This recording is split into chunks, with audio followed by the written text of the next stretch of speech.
বাংলাদেশে ভারত বিদ্বেষের বিশ্ববায়ু। দেশের রাজনৈতিক পালাবদলের পর থেকেই ভারতকে নিশানা করে চলেছে ইউনিস সরকার। বাংলাদেশের প্রাক্তন সেনাকর্মীদের কেউ কেউ তো আবার কলকাতা দখলের জন্য হুমকি দিয়েছিলেন। তবে বিএনপি নেতার গলায় যুদ্ধের জিগির। রাফাল বিমান নিয়ে হাস্যকর চ্যালেঞ্জ করেছেন তিনি। তার নাকি লুঙ্গির ধারে উড়ে যাবে রাফাল। তবে একবার চলুন দেখে নিই ভারতের এই রাফাল বিমানের বিশেষত্ব কী কী।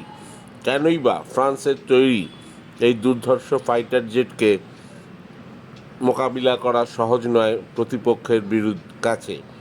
সর্বোচ্চ গতিবেগ রাফালের ঘন্টায় 2130 কিলোমিটার।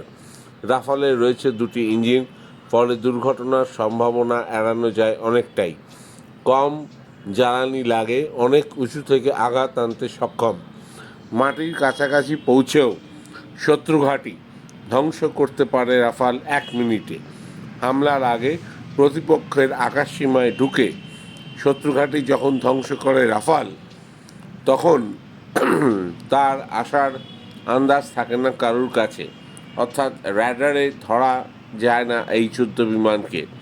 রাফাল যেখানে রাখা আছে, অর্থাৎ হাসিমারা, সেখান থেকে বাংলাদেশ কভার করতে রাফালের লাগবে 3 মিনিট।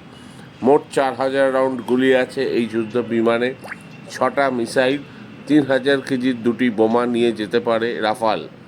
যদিও সামরিক পর্যবেক্ষকরা অনেকেই মনে করছেন রাফালকে বিমান বাহিনীতে সক্রিয় করতে এখনও বেশ কিছুদিন সময় লাগবে। তবে বাংলাদেশ সাবধান, ভারত কিন্তু আসছে।